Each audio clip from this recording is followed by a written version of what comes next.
I think this is actually the glue that will put everything together, because most of the individual parts of what is required are there. There are ways to access markets. There are ways to access credit. There are ways to access knowledge. Knowledge itself will really be huge, whether it's knowledge from research institutions, knowledge from the next generation of satellites, knowledge from your neighborhood farmer. So all these sources of knowledge are there. Access for everybody is becoming easier as more people have devices and connectivity. And as Sam mentioned, it's possible that the farmer himself may not be able to access the device, but his children can. And of course, for those people who do not have devices, the agricultural extension worker will have the device to provide information. And new advances in AI are making it possible to organize the large amounts of information that we have and make it consumable and contextual for everyone in a language of their choice. So I think all the building blocks are there for what we want to achieve. But hitherto, we didn't really have a way of connecting all these things. And I think the Open Agriculture Network is really going to be the connector, because it provides a standard set of specifications, standards, protocols, where everybody in the world knows how to connect. And we believe that as more and more people join the network from different functions and use cases, more and more capability will come to the network. And I think that's really where this looks very exciting. And it's wonderful to see this. My only request is that we should, while the ambition is large and transformational, because clearly if you can execute on this vision, then it's changing the whole world. So it's not a small thing that we're trying to do here. I think it's important to have the implementation in short steps that deliver value. So I would urge you to not only have the large, big picture vision of what we want to do, which is very compelling, very transformational, which can help farmers reduce input costs, increase prices, get better prices for the product, more income, more credit, learn the newest techniques of doing climate resilient agriculture, letting women participate better. There are so many things here. I mean, no one can argue with the goals and the ambition here. Often when you have something like this, if you try to do too many things at the same time,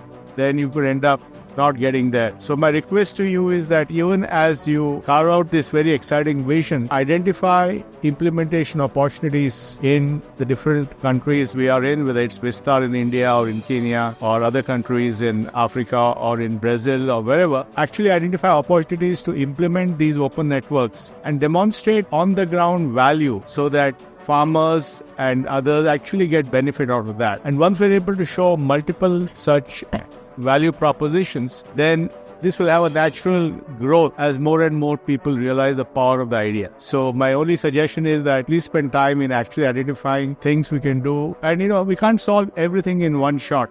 If we can solve one pain point at a time, then over time, all the pain points solved together will have a very powerful combination. Having worked in public digital infrastructure for 15 years, or more, I think these are not solutions of one platform or one application or one source of knowledge or one source of credit or one source of data. It's not like that. It has to be, by its very nature, it has to be providing a way to loosely couple all these things and with the ability to contextualize and make it relevant to a person at that point in time. And that can only be done by having open networks, allow everyone to participate. They're very inclusive. They allow everyone to click and connect into the network, so you can have people joining the network. They allow you to be asynchronous, so you don't have to start the network with everybody on it. But over time, as more and more actors, public sector, private sector, NGOs, philanthropists, all see the power, they can come at their time and choice. And therefore, the network can get richer. And I think the more actors of the network, the more value in the network, then more people will join the network. Also, the network is not exploitative in the sense it's not an aggregator of information. It's just a connector of the things so that everybody has a chance to have an inclusive paradigm. And so I think that's a very important thing as we scale this up. And if we really get this right in the next few years, if we can really make an impact on millions of farmers around the world, if we can reduce the cost of inputs, if we can get better prices for them, if we can give access to markets, if we can give them access to credit, if we can give them access to the best information to do a good job, if we can give them access to the huge transition that climate change is going to bring on us, I think if we do that, believe me, this is like one of the most intractable challenges in the world. and we would have made a stab at actually making it happen. So this is a very, very strategic and very, very important event. I think this event with this stellar cast of diverse folks is really the kickoff of what we think is a huge transformation journey in the coming years. So I look forward to all of us working together to make this a reality. Thank you very much.